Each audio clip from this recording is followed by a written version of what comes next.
Hey, everybody. Welcome to episode one, the very first episode of the Strike Up the Band podcast. My name is Mike Miller, and I am what you might call an amateur musician. And I'm going to, on this podcast, interview a whole bunch of professional musicians that are way better than me. And I just kind of learn how they work and what goes on behind the scenes of putting out really good music. And today, for my first guest, I've got from Nashville, Tennessee, Vinnie Shashelski. I pronounced Perfect. that right, Vinny? Uh, Absolutely perfect. Okay. Uh, I've known Vinny just online for the last couple of years. We started a Facebook group back during the pandemic for people that were doing overdub videos and stuff at home just to have something to do during the pandemic. And Vinny was very generous to jump into that group and share a lot of his knowledge. So Vinny is a studio trumpet player in Nashville, and we're going to learn all about how that business works. Thanks for being on with us today, Vinny. Thanks for having me, Mike. I really appreciate it. Appreciate your time. Believe me, I appreciate yours. I Uh, didn't realize I was the first guest. That's a lot of pressure, man. you were almost the second, but the guy I was going to have on at 4 o'clock today postponed on me. Okay. All right. I'll take the number one spot by default, I guess. Okay. Um, so I was just looking on your website. It said you've been in Nashville since 1992. Is that That, correct? that's correct. Over half my life. Okay. Um, I mean, tell us, start from the beginning. I know, where'd you start playing trumpet, and how did you get into the whole studio scene? Okay. Well, I was born in Baltimore, but very quickly my parents moved to South Florida, so Fort Lauderdale, which is right outside of Lauderhill, actually, right outside of Fort Lauderdale, right outside of Miami. So South Florida, Southeast Florida. Um, I guess we moved there when I was 4 or 5, and when I turned 9, we were always involved in a lot of community activities. We swam, of course, and played sports and all that stuff. But I went to Plantation. It was the Plantation Youth Center. It was this big A-frame building, and they were starting a drum and bugle corps. And I was a big kid, so they put me on bass drum. And so for the first couple of weeks, it was once a week or twice a week, whatever it was. And first couple of weeks, we just marched around a pool table and banged on drums. And one day, Bob Spears, who I credit with, get really starting me in the proper direction, said, "Come here, kid," and he put his arm around me and took me into the bugle room. And they were straight F bugles from Sears and Roebuck. They're just the military with the chain and the mouthpiece. And I took it home, red, white, and blue box. And my dad, who had played when he was a kid, mouthful of false teeth, taught me taps and reveille the first time, all things. And I was playing. And by the end of the first couple of weeks, Dad said, this kid is better than me. We need to get him some lessons. And so for Christmas that year, got a silver Bundy trumpet, that blue speckled case. And I thought it was the best thing ever. Started trumpet lessons with a guy named Al Carroll, who really is the reason why, he's the reason why for everything. I mean, my sound, my attitude, just everything. He was great. I thought he was 1,000 years old. He and his wife, they had a little music store. And I would ride my bike with the trumpet in the basket. And I practiced 30 minutes a day every day. My parents made me practice 30 minutes a day. And the way Al did it was we used to do these music minus one records. So I'd buy the record and I'd be playing along with Tijuana Brass or Al Hurt or whoever it was during that time. And that was 15 minutes of my lesson. So I could do that for 15 minutes. The other 15 minutes was fundamentals out of started out, it was the Arbenz book and the St. Jacomb's book. So when I was 9 years old, I was playing out of the back of the St. Jacomb's book. Not very well, but. And one day Al said, he would always play what he wanted me to play first, and then I would follow him. And he said, we're going to play in the upper register of the trumpet, and I don't want you to I don't want you to think about it. Just I want you to replicate the note that I play. And we went up 9 years old, went up to high Fs, and he never told me it was hard. He never said, high, oh, playing high is really difficult and this Now, and that. are you talking high F above high C, or Uh, just F above high C. okay? Yeah, and so it was really extraordinary. I guess I was blessed with a thimbleful of natural ability, and I hated practicing. My mom, I would just complain and just it was just awful. I didn't see the benefit of it until I went to school. I think I was in fourth or fifth grade probably. And it was an all age school. It was a Christian school down in South Florida, so it was K through 12. And there was an eighth or ninth grade trumpet player that was sitting first chair, and we had challenges. And so I challenged him, and I beat him. I was like, "Gosh, I wonder why I beat him." And then it kind of the light bulb went off, and ever since then, I've been just a voracious practicer. So, um, today I played for 4 hours. I didn't have any work. I played for 4 hours. Went over some music that I'm playing on TV tomorrow live. So it's a lot of, it's a fair amount of pressure not to suck. um, then we moved up to Salisbury, small town, Salisbury, Maryland, on the eastern shore of Maryland, very rural, chicken farmers, teeny tiny town. Great junior high band director, Melvin Harris, who's passed away. But like there's streets named after him in the town. He had a marching band. It was he went to a traditionally black Southern university. I wish I could tell you which one, but I don't know. And we had a marching band in seventh and eighth grade that would do parades, and it was just fantastic. We played a bunch of different music. He really created a situation where you were passionate about what you wanted. You wanted to please him. That was the whole thing. I want to play good for Mr. Harris. Then I went to high school. My high school was sort of um,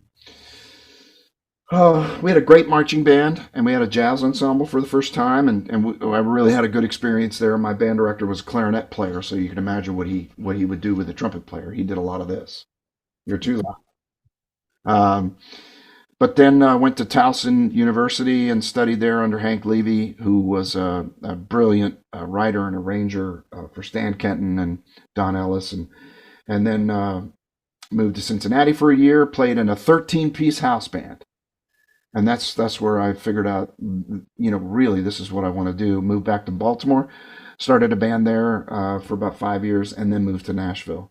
Uh, and then after that, when I moved to Nashville, actually my first wife encouraged me to move to Nashville, and I said, "Man, what are they going to do with a trumpet player in Nashville, Tennessee?" And she switched the remote on on the TV over to TNN, and it was a big 10 or 12 piece band that was playing on this TV show. And it was two horn players, Terry Mead and Norm, and they were just over there playing, Come to Jesus in whole notes on top of country stuff. They had a 10-year run, man. And at that time, back in the early 90s, they were making $100,000 a year. So in 10 years, they made $1 million playing their trumpet. And then in addition to that, they did the morning show and they did a bunch of sessions and they would take gigs and all this kind of stuff. And I was like, man, that's what I want to do. And I'm still waiting for a regular TV show. But I have been fortunate to be able to. The one I'm doing tomorrow night is it's called the Huckabee Show, former governor of Arkansas, and he was a presidential candidate, I think. Yeah, I remember. Yeah, he's a real nice man. Just a great show, killer house band, and the saxophone player in the band is a good friend of mine. And when they use horns, he calls me and a friend of mine, Roy Agee, amongst other people. And so we get to go up there and be nervous and fabulous at the same time. Isn't he a musician himself? Oh, Mr. Huckabee. Yeah, he plays bass, man. He Okay, plays yeah. for Christmas or New Year's. We played with Sam Moore from Sam and Dave, which in and of itself is just like a holy smokes moment. It's like I'm playing with Sam Moore. I mean, you're doing Soul Man and you're doing, all those tunes that they did. But he was on for New Year's, and the governor played bass with the band, he actually's got a nice little pocket, and he really enjoys it. I think he studies at home or probably on the plane ride over to from Arkansas where he's living now. Um, I think he's advising his daughter, who's now the governor elect of Arkansas. Um, but yeah, it's a real cool thing. As far as the studio stuff goes, when I first moved to Nashville, I had a gig on a riverboat called the General Jackson. I planned it that way. You know, I really wanted that gig because at that time, I think it was paying $100 a night, and it was 6 or 7 nights a week, and it was, it was 7 to 10, so you could do whatever you wanted during the day. You could sub out whenever you wanted, so it was like the perfect gig to have income that first year and sort of establish yourself in it. And it was a couple of months in. Actually, check that. Mostly the first year, I just kind of played that gig, and then I took off on a Monday night and subbed in with a reading band, a big band. And at that gig was a girl named Shelby Lynn. She was a country singer, still is, and she had done a record called Temptation, which was kind of a Bob Wills swing band thing. So I played lead in the band, and she came up to me afterwards and she said, "I want you to go on my Christmas tour with me." And I said, "Fantastic." And we opened up for Kenny Rogers. It was really cool, the Gambler. And we worked 6 days a week. We did 2 shows a day, and we made $750 a week. And I just thought I had died and gone to heaven. On that gig, I met a guy named Charles Rose. Charles has been the trombone player with the Muscle Shoals Horns since 1974. One of his first gigs with the Muscle Shoals Horns was Elton John's second American tour. It's like Well, that's a pretty good gig. I would say so. He said they basically lived on a 747 jet. They had catering in the bar and the this and that and the other thing. And Elton was doing a little bit of partying back in those days. They would get off the plane, they'd get into a limo. They would drive to the venue. In the limo on the way over, they would warm up. They would drive to the back of the stage, climb the stairs, get on the stage. They had a beer roadie. They had a signal, like they would pull on their ear or something, and the beer was empty, and somebody would come up and pour them a little beer. Charles called me after that gig. We became good friends, and Charles called me for my first session in Muscle Shoals. I also met a fellow named Rod Magaha, who is a brilliant trumpet player and really an incredible artist. He's a photographer, but he's really an artist, both in his playing and his photography. And Rod recommended me for a session account with a guy named Lloyd Berry. Lloyd and I went on to do a couple thousand records together. And he is kind of the godfather of gospel, contemporary gospel, strings and horns. He wrote for everybody back then, and everything was going through Nashville, and we had a really good time. Some years we would do 200 dates. It was really remarkable, with a big section, a 5-piece section, and we'd stack everything, and it was hard and it was fun, and it was really fantastic. And from there, because of the gaggle of people that went down to Muscle Shoals and were on the sessions with Lloyd, I started meeting other guys, and that's how the session thing started. I let them know in my not so subtle way, this is what I want to do for a living. So, if you think I'm appropriate for the job, please don't hesitate to call. And they started to call. And over time, it kind of morphed. We went from doing, big sections, 5 or 6-piece, 7-piece sections to 2 and 3-piece sections, stacking ourselves and doubling ourselves because of money and the economy of music, and us wanting to make a little bit more for what we were doing, which meant, if somebody's paying you $1,000 for a song, you can hire 5 guys and everybody makes $200, or you can hire 3 guys and everybody makes $325 or $350, and so started to kind of get that way. A friend of mine and a great trumpet player and arranger, Phil Lassiter, who's over in Europe now, he sort of started the home recording thing.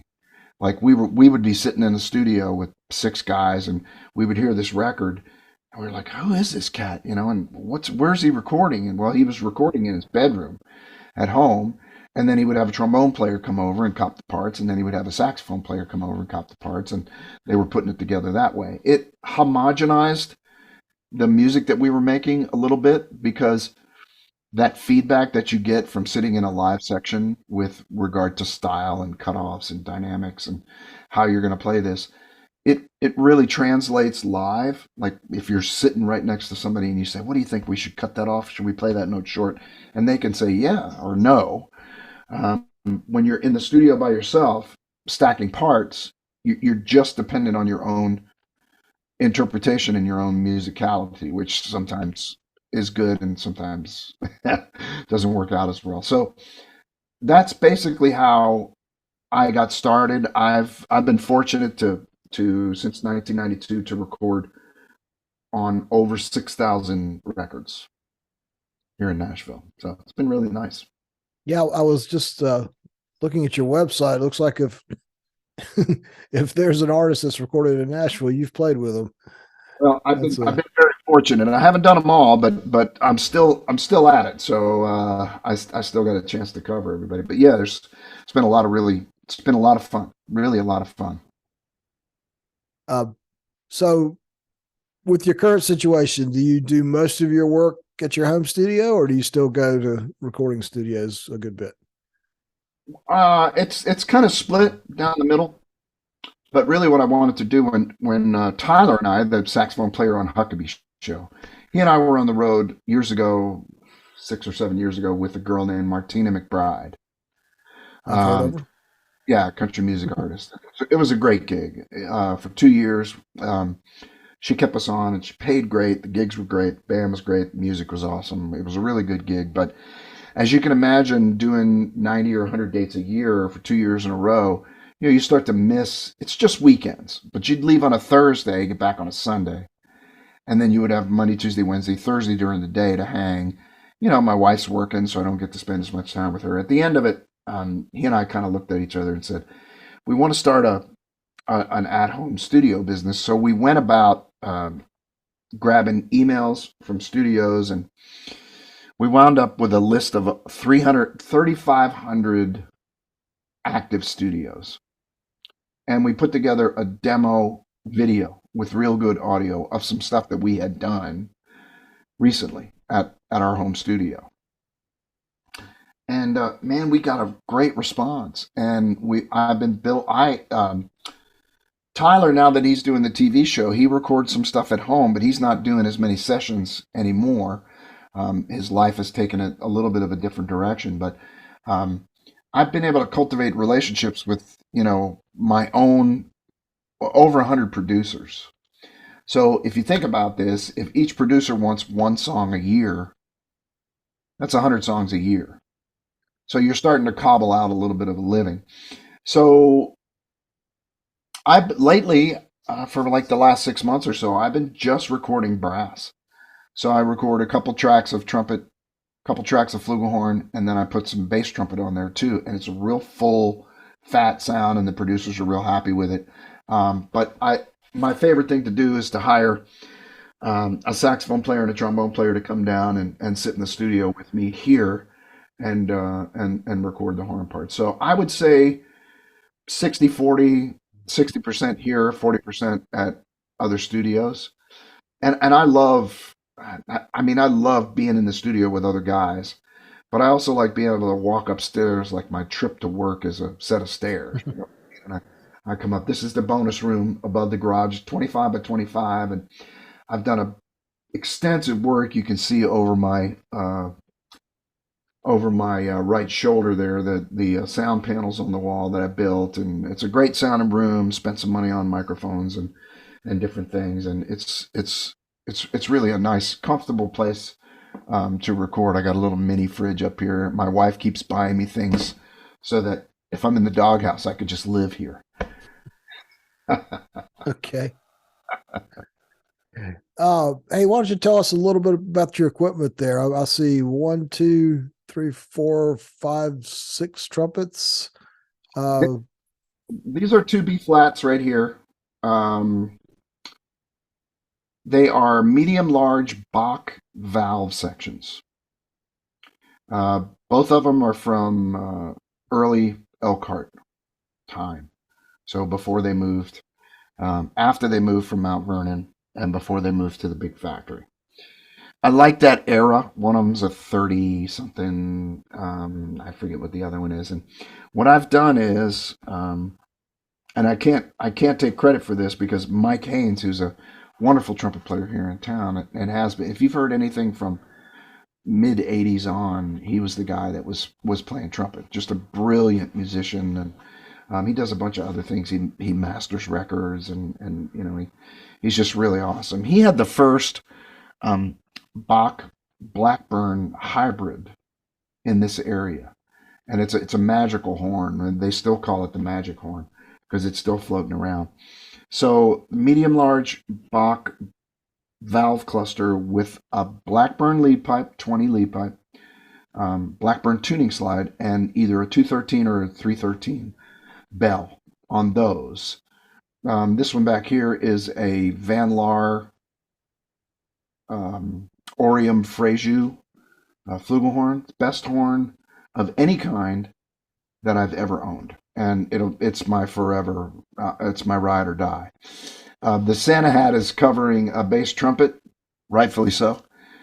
Next to that is the XO Piccolo, which is a really great horn because it's just really nice and balanced, and you can go right from playing trumpet to playing piccolo without worrying about the transition. It just really feels good. An Eclipse gold-plated C trumpet, and then on the bells there, one of them's a 213 I took off of a horn recently, but the other two they fit on this horn right here. This horn was modified by um, Mr. Del Quattro out there in Vegas. So if you see here and here, these points unscrew. Yeah, And that's this, kind of the trend in trombones these days is the modular trombones, and I guess they're doing the same thing with trumpets now. well, Mike took on the project. It's not something that he would normally do. Usually, if he does a modification like that, he does a tuning slide. So now you can put this bell down. I've got another Blackburn called a D13, which is they don't make it anymore, but it's a dark, it was made for classical. And then I've got a copper bell made by Taylor. They're all different. And so when you're stacking yourself in the studio, if you play the same part, if you double the lead part and you play it on the same trumpet, same mouthpiece, same guy, you get what they call I call it the gospel phase because in the 90s they loved it. But you get a phasing, and you don't want that on the recording. So if you change trumpets or mouthpieces with the same player, you get a slightly different sound. And so that's why I have the combination of all the bells and different trumpets. So I'll usually play two trumpets on a session that I do here at the house. Two trumpets, one flugel, and the bass trumpet. And it's worked out really well so far. And then there's a gaggle of other stuff. I have like a mellophone. I have a marching French horn. I have a couple of alto horns. I thought I was going to be recording French horns, but I decided not to. If somebody needs French horns, I just bring somebody over and write a part for them. There's a keyboard over here, and then of course there's the gaggle of microphones and speakers and monitors and all this. I'm looking at you right now on three 27-inch Apple monitors. It's glorious. I bet I look good too. Well, I mean, I can't comment on that, but you're big. I've only got two 27-inch monitors here. So, um, so how about as far as your recording setup? I know you're a big fan of, was it Royer microphones? Love the Royer microphones. I sure do, man. I Yeah. uh, I own an R121 that I got for a steal of a deal, and my first experience with Royer was extraordinary. Their customer service, you know, they're widely considered a boutique company, although on the larger side of boutique now.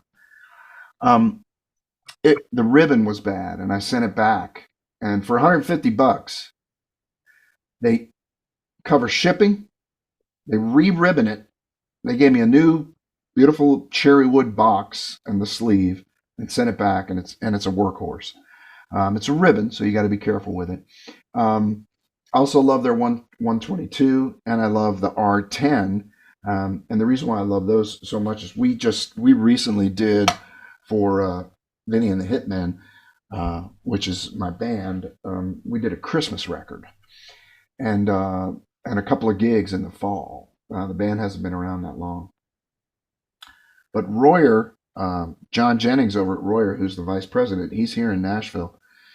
And he stepped in on a customer service thing that they make this super fancy mic clip called a slingshot, and mine broke, and I was going back and forth with the company, and it took a little while, you know, to kind of figure out what was going on. I sent it back to him and all that stuff, and John stepped in and said, "Man, you know, this is ridiculous. Let's go ahead and get you a new one.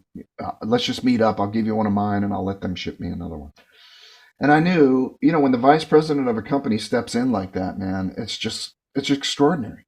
It's just extraordinary. He's a musician. He's a guitar player and a songwriter. Really great guy. I love his wife, Kathy. We've shared meals together. He's a big fan of the band. Every time the band plays, they lend us three R121s, three 122s, and three R10s, so that the horns are playing through their pristine ribbon mics all the time. And it's remarkable. It's absolutely remarkable. They also lent them to us for the Christmas record, which is part of the reason why it sounds so incredible. The cool thing about the Royer microphone and the 121 that I love is the sound that's in my head, the trumpet sound that's in my head, and trumpet players, trombone players, saxophone players, they'll all be able to relate to this. The sound that's in my head is exactly what I hear coming out of the speaker. There's no processing. It goes microphone, preamp, computer. I don't have any delay. I don't have any compression. I don't have any of that stuff. No EQ, no nothing. Straight in, and it just really sounds like $1,000,000. The other microphone company that I'm really fond of is a friend of mine named Michael Barkley Microphones.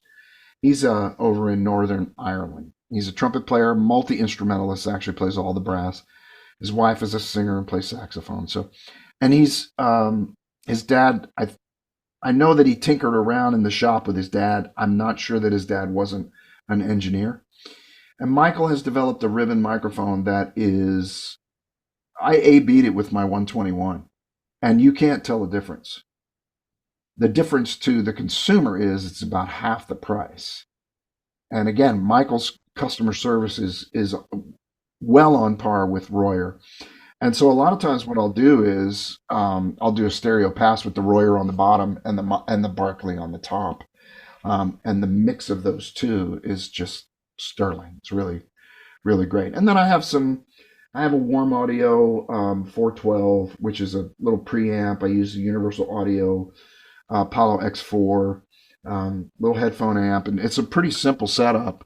I have the Adams A7X studio reference monitors, and they're just fantastic, you know. And so it just gives me a real good idea of what I'm laying down and what I'm going to bless you, what I'm going to send on to the producers and the artists and whatnot. So So I also use Hercules stands, which is a company called KHS here in town. They make Mapex drums and Sonar drums and Majestic concert percussion. They also do Jupiter and EXO instruments. So they make trumpets. They make all the band and orchestra instruments.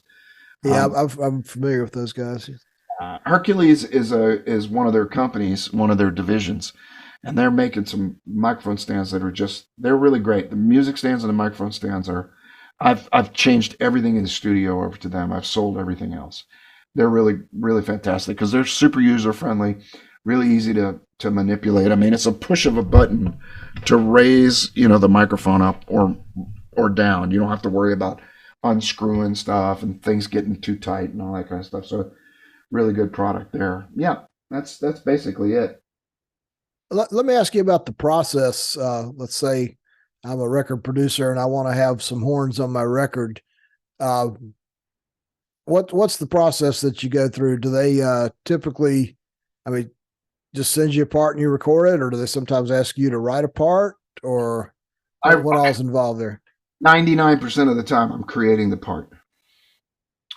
And that is either that I'll write a chart, which is very rare anymore for here in the studio. But most of the time, what they'll do is they'll send me stems or they'll send me an MP3 of the band and the vocals. So it's got to have lead vocals, got to have background vocals, and it's got to have everything that you're using to sweetening. So if you have an acoustic guitar, I like to hear that because the job of the horns is not to is to supplement, but not to step on the really important things that are already in the track. So you send me an MP3, I start carving, and I basically will do, like, if there's an 8-bar intro, I listen to the intro, I make up the part, I record the first part, I stack everything on that 8 bars. So I stack second, third, and fourth trumpet, first and second flugelhorn, first and second bass trumpet. That way, that 8 bars is done. And I never have to worry about going back and having to repeat it or having to remember the parts that I did. Then I move on to the body of the song. I guess what has happened over the years is I've worked for so many gifted arrangers that I've picked up a little bit about what a horn section needs to sound like and what the parts need to do. The vocal, if it's a vocal record, which 90% of the things that I do are, the vocal's really important. And one of the things I learned from Tyler is, if the vocal goes up, or if it's an uplifting phrase, words are uplifting, then you want the horn parts, if they're going to answer that, to go up with the vocal. If the guy goes, I miss you so much, then what you want to do is you want the horns to go down with that. Musically, it makes sense, but the vibe that we're creating with the song, if it's a happy song, you want it to be up and snappy, and if it's a love song or a song about getting a broken heart, then you want the horns to kind of match that. So 90% of what I'm doing here in the studio, I'm making up as I go.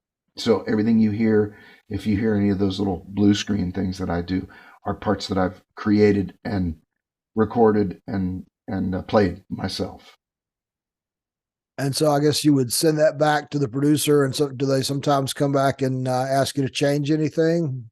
Yeah. Occasionally, my experience has been the first time I work with a producer, it's pretty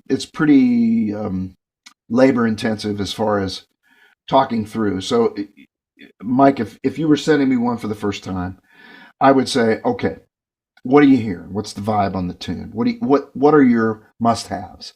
Well, I really want you to follow the bass going into the chorus every time. We change keys several times. I want you to grab that. And then when I say the word dynamite, I always want you to answer it with a chop with a fall. Dynamite, bow. I want that to really be there. So we talk through what the vibe of the song is. One of the things I think that makes us, it separates us, is that I will work until you are ecstatically happy on the song. Most of the time, it's onesies and twosies. It's like, I would like to hear, the C sharp on the top of the chord instead of the B. I don't want that. I want the 9 on the top. I don't want the tonic on the top. So I'd like you to change that in the chorus. And then you make the small changes. What I'll do is, Mike, I'll send you what I call a horn heavy MP3. So I'll finish the song and I'll make a mix where the band is here and the horns are here. And that way you can hear everything we're playing. It's not the mix that'll be on the record, Not even necessarily all the parts that'll be on the record, but then you listen to it, and most of the time, the first time, almost every time they come back and they say, I'd like this different, I'd like this different. But after two or three songs over the course of a year or 6 months or whatever it is, they start to trust what you do. They're calling you for your sound. And so sometimes I'll say, what do you want on this? And they say, just do what you do, man. And we'll see what happens. And then off 9 times out of 10 on those, they don't come back. They just mix it and they're happy with everything. So I'm learning about them and they're learning what I'm going to give you. So I'm always going to over record. I'm always going to give you more than you need. So a lot of times the first course will be one thing, the second course I'll add to it, and the third course might be a completely different lick. That way you have choices because everybody edits so heavily now. And I always send it flat with no reverb, no nothing. You're getting the raw horn sound. And if you like that, then after you process it, it's going to sound like $1,000,000. Do you send like a separate file for each part, or do you mix them all together and send? No. It's a stem. That way, so a stem would be a pass. So that is one track that goes through the whole song. So each one of my stems, the way I record, is a stereo stem. So the first trumpet part is recorded twice on two different microphones. So that's two stems. Then second, third, fourth, flugel, trumpet, bass trumpet, bass trumpet. So I'm sending 10 or 12 different stems. Okay.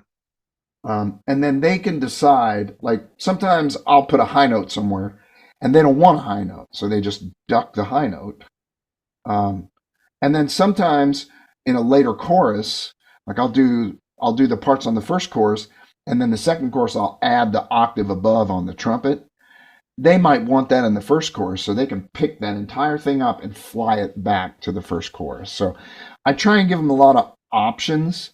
I would imagine when they're mixing the thing, they're shaking their fist at the heavens that I've given them so much to choose from. But I think in this particular case, more is better because then the artist feels like, first of all, you're invested in the project, and secondly, they're getting real value for their money. I have a trumpet player friend that brags about sending 2 trumpet passes with a little bit of reverb on them, and then when they come back and say, hey, can we get a little more? He says, no, man, not unless you're going to pay me more money. That's not a model that works for me, and I don't think it'll work long term in the music industry. It might be why he's not doing as much work these days as he once was. But just be within reason, be as accommodating as possible. Now, in a live situation, like when we're doing overdubs in a studio and the producer and the artist is there, a lot of times the artist will have an idea about a horn part that they're in love with. They've been singing it to themselves. I say yes to that every single time. And then if it's a part that works, we keep it. And then if it's not, I offer them an alternative. So give me 3 more tracks with the horn section. We're going to play this part and see which one you like better. Again, 9 times out of 10, because we're horn players and they're not, it's a bit more intuitive for us as to what we would do. But just being as accommodating and as agreeable and as good a hang as I can be for these guys, because that's part of it when you're in the studio. For some of these artists, it's their first record they've ever done. And so everything is a new experience. And that's really part of the recording. I've had guys that have finished their vocals. Like this is the final vocal. We worked on this a ton. Then the horns go in and it adds a little bit of energy to the track. And they go in and they recut the vocals because now the track is more on fire. And so that sort of aural and textural and musical experience is really important for everybody. A little bit on the business side, has the transition of most music to streaming versus hard copies, CDs, and so forth, has that I guess I hear that the artists aren't really making as much money off recordings as they used to. Has that affected the amount of recordings that you're doing? No, the cost of horns and the fact that horns are available, that cost hasn't gone down. It hasn't gone up a lot in the last 10 years. We're trying to push the envelope.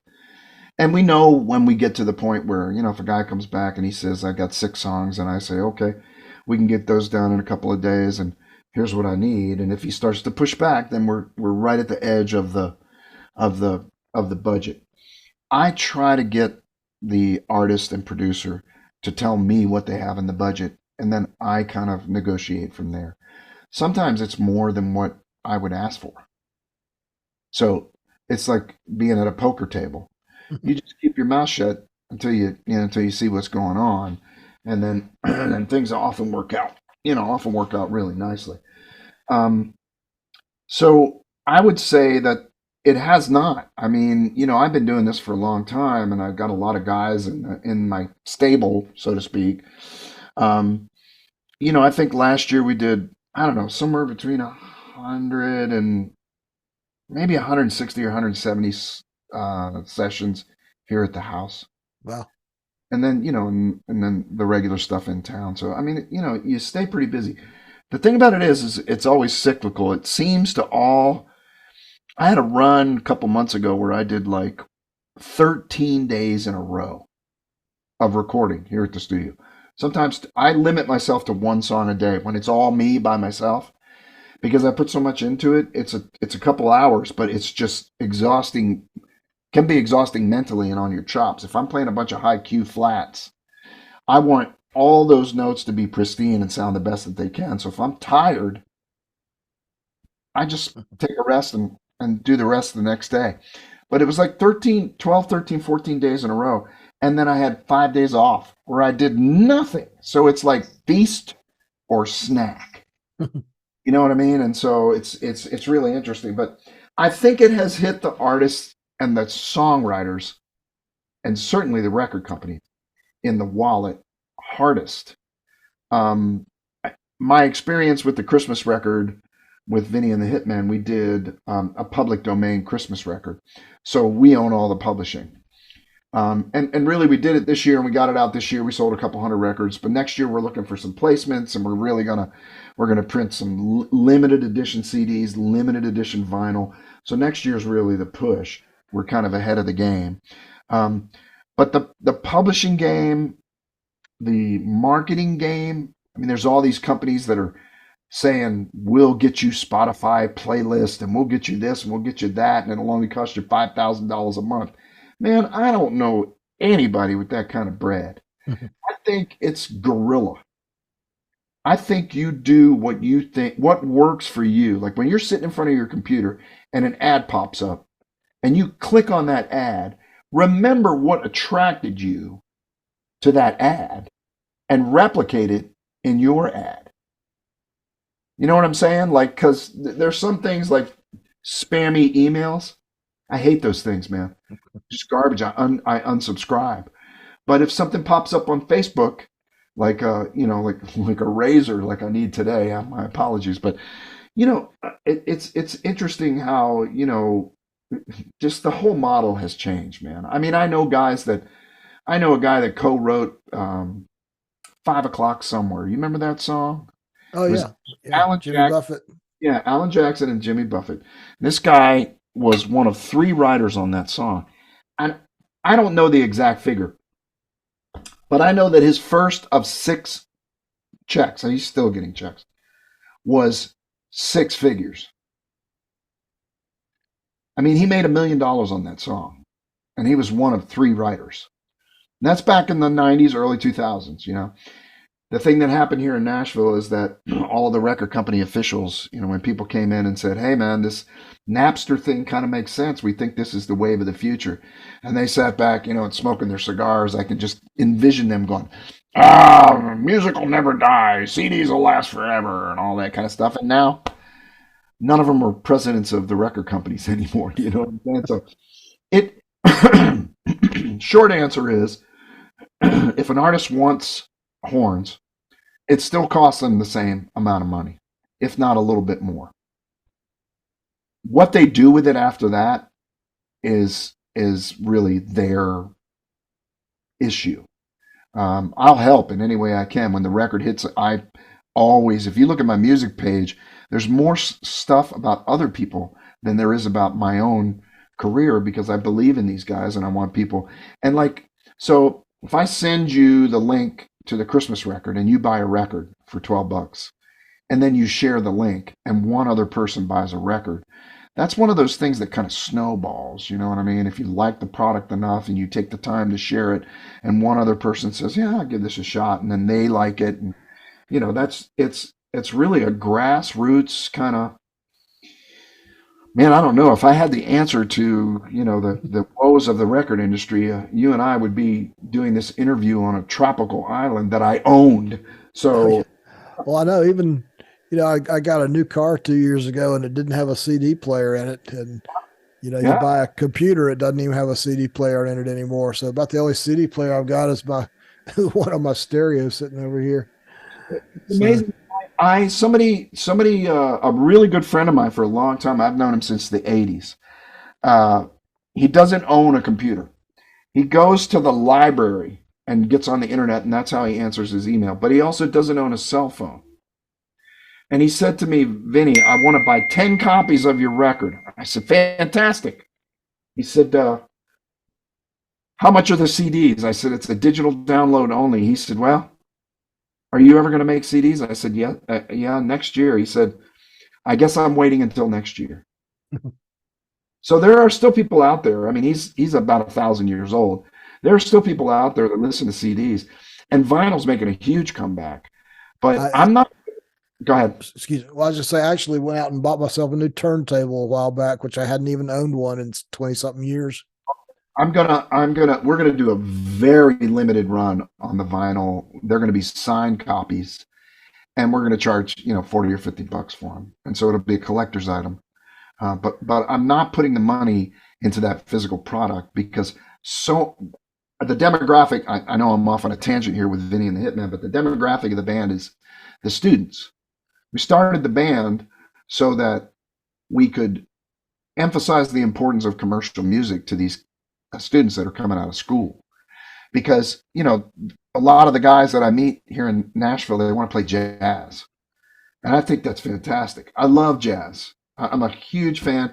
I just played in a 4 or 5 big band concerts over the holidays. I got a rehearsal on Sunday, the whole 9 yards. But that rehearsal and $5 will get me a cup of coffee at Starbucks. It's not a money making game. You got a 17 or 18 piece band. You know, you're not going to make a living playing in a big band unless you're on the road with Glenn Miller or one of those ghost bands like that, making $650 a week, and that's not a living either. That's just a choice. So we really want to emphasize to the kids, you got to know how to play September by Earth, Wind and Fire. You got to know how to play Uptown Funk, and you got to know how to play Mustang Sally. And so what we're doing, it's 9 horns and rhythm section. So we present as a big band, but we come out and we play a Justin Timberlake tune. So that these guys guys and girls will understand, kind of what goes into a career in music. I played on some really good big band records. There's a guy named Cliff Richmond over in Britain. He's like the British Elvis, rock and roll guy. He's probably coming up on 70 now. And he did a big band record here in Nashville, and I played on it, and it was a huge seller for him. Huge seller for him. We got paid what we got paid on that gig. It was enough to make, a couple of mortgage payments. And then that was it. So I've made my living since I was basically 17 years old playing commercial music.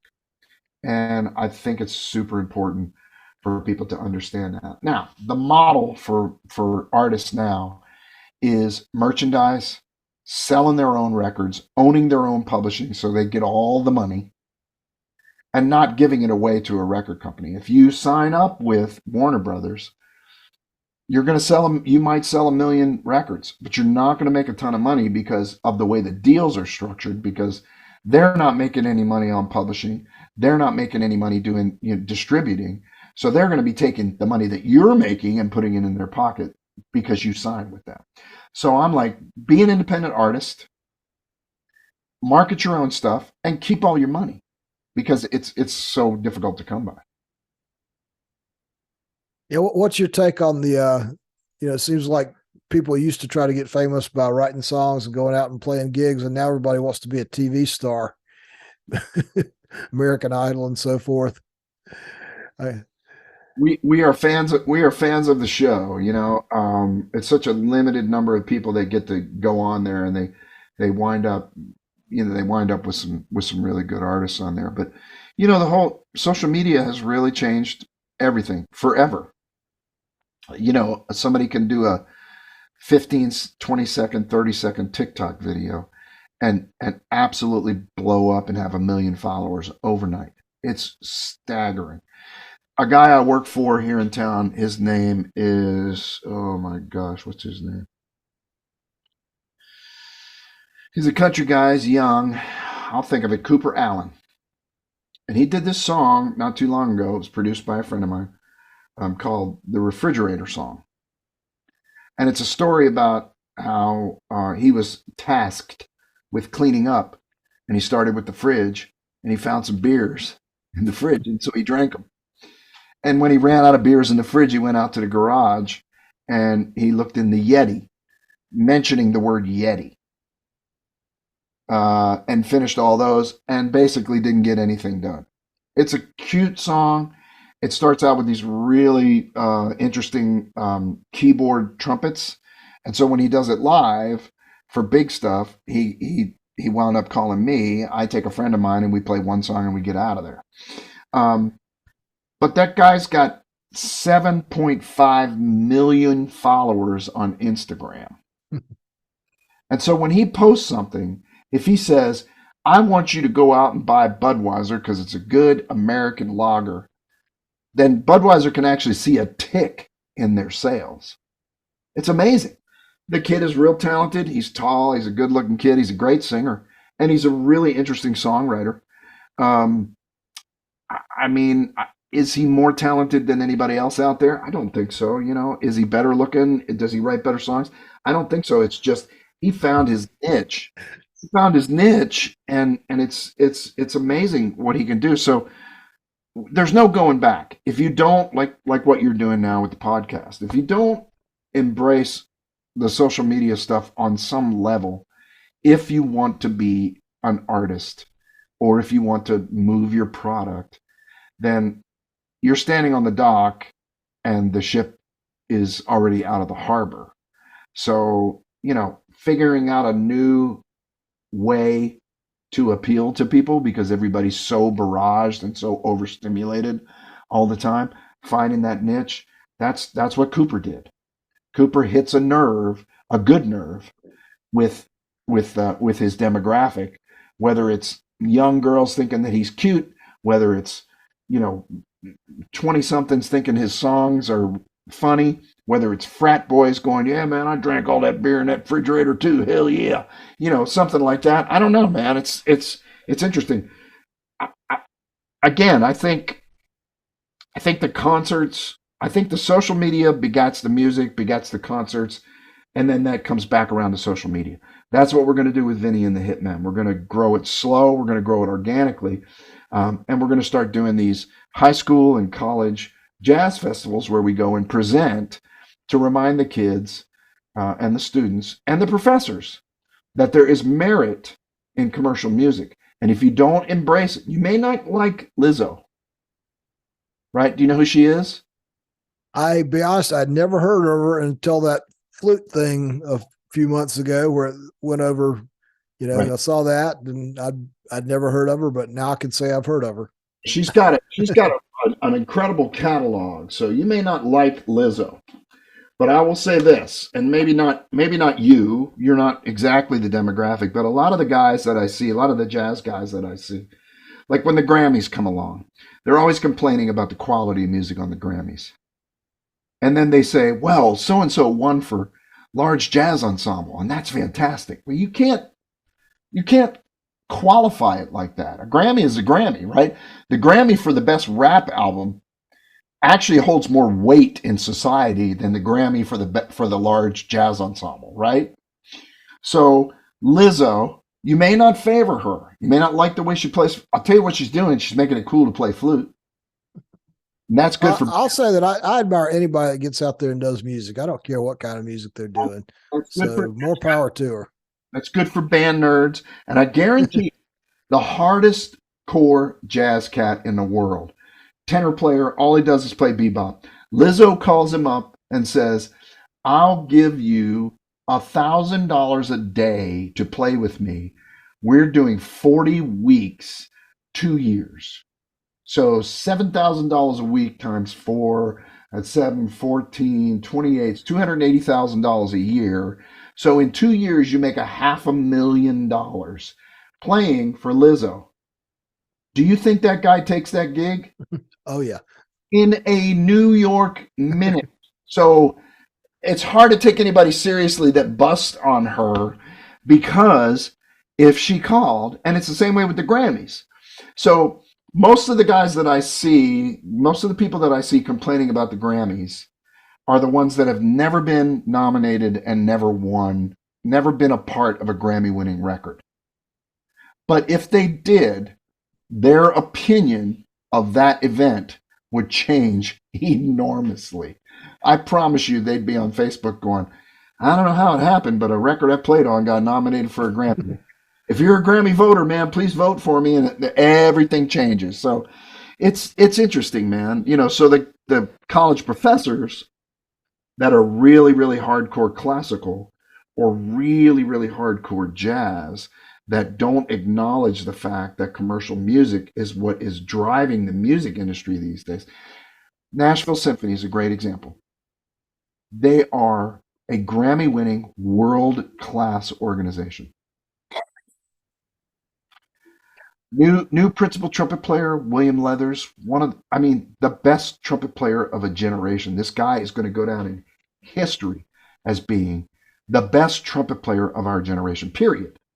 Nashville Symphony, incredible organization, Grammy-winning, world-class orchestra.